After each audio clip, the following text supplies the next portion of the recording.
Je suis zoologiste. Depuis mon enfance, j'ai toujours voulu travailler dans la protection des animaux parce que je considérais qu'il y avait déjà beaucoup de gens qui travaillaient sur les humains et pas assez qui travaillaient sur les animaux qui n'avaient pas la possibilité de pouvoir s'exprimer eux-mêmes.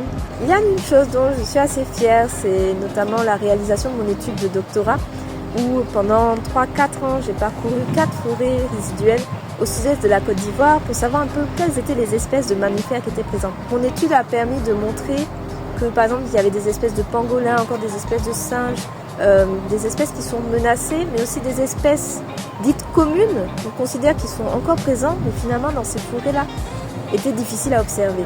Dans le domaine de la science et de la recherche, tout le monde est bienvenu et on manque assez de femmes, en tout cas en Côte d'Ivoire, et bien sûr qu'elles ont la capacité de pouvoir faire de la recherche et de la science. Et c'est vraiment important qu'on ait beaucoup plus de femmes dans ce domaine-là. Je pense qu'en faisant plus de communication sur ce que les femmes déjà qui sont là font, on va permettre à d'autres jeunes filles d'être inspirées. Et si c'est quelque chose qui vous tient à cœur, vous n'êtes pas obligé de faire un métier dedans, mais même de mener des petites actions en soutenant des organisations locales à pouvoir collecter des données ou même à visiter des espaces naturels.